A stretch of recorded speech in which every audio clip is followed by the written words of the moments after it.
Jadi ketika kita melihat bahwa tadi kita sempat menyinggung soal ada terjadi gangguan untuk rantai pasok. Kita ketahui bahwa industri dalam negeri kita utamanya mungkin industri-industri yang berbasis yang memiliki kebutuhan dasar begitu yang harus dilakukan impor, tapi dari Ya, sisi supply bahan baku ketika kita melihat rantai pasok secara global juga masih cukup terganggu. Apakah ya. industri bisa menangkap momentum kenaikan atau peningkatan permintaan dari barang, entah itu makanan dan juga minuman begitu, tapi dari sisi supply masih cukup terganggu untuk bahan bakunya, Pak? Supply-nya. Terus terang sementara kita masih cukup stok bahan baku ya karena memang sudah diantisipasi, hanya saja memang membutuhkan stok lebih lama gitu karena permintaan kapal ini agak sulit mencari kapal saat ini sehingga para pemasok maupun dari industri juga mengantisipasi order lebih jauh lebih lama lagi. Jadi persiapannya cukup memakan waktu dan otomatis ini akan menambah biaya dan menambah biaya logistik, menambah biaya penyimpanan, dan lain sebagainya. Sehingga ini akan menjadi beban bagi harga pokok kita juga ya. Karena Mhm, semua ini, tapi ini dialami oleh global ya, bukan hanya Indonesia. Tapi mhm. kalau dari sisi jumlah, sementara bahan baku belum ada laporan terganggu, hanya sedikit ada beberapa misalnya seperti gula, itu karena ada permintaan kontrak antar perusahaan yang sudah habis stoknya, supplier sudah habis, tapi kontraknya masih ada. Nah, ini yang agak sedikit terganggu, tapi bisa dipenuhi dari supplier yang lainnya. Secara total masih aman sementara ini. Mhm.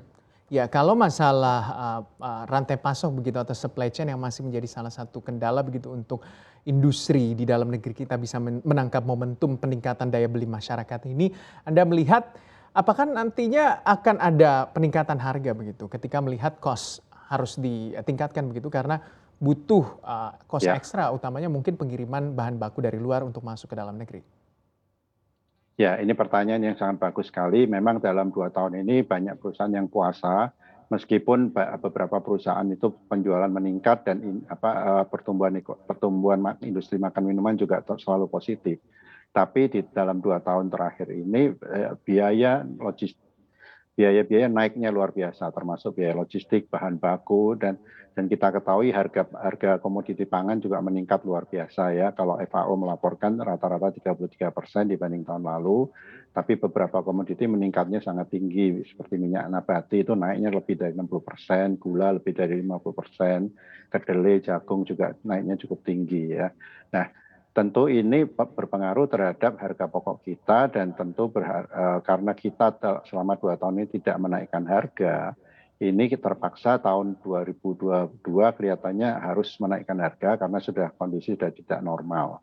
Di Mhm, samping itu juga paralel kita akan mempersiapkan PPN baru ya. PPN mhm. akan yang berlaku ini 11%, tentunya ada penambahan karena penambahan PPN ini sekaligus ada penambahan biaya tenaga kerja dan biaya logistik. Karena biaya logistik ini bukan hanya untuk ekspor impor, tapi dalam negeri pun juga ikut naik, ya, Mas Mmm, Gibran. mhm. Jadi ini Kalau juga luar biasa kenaikannya. Ya, Pak Adi, kalau indikator-indikator penopang harganya, biaya logistik meningkat, ada PPN baru, lalu bisa dikatakan juga ada biaya pokok produksi yang harus naik, otomatis berapa persen Pak kenaikan Ya, harga yang akan diincar atau mungkin diterawang-terawang dan tercermin begitu oleh para ya, ya. pengusaha? Baik, jadi kalau kita berdasarkan pengalaman saya, industri makanan minum itu memang tidak pernah naik cukup tinggi ya.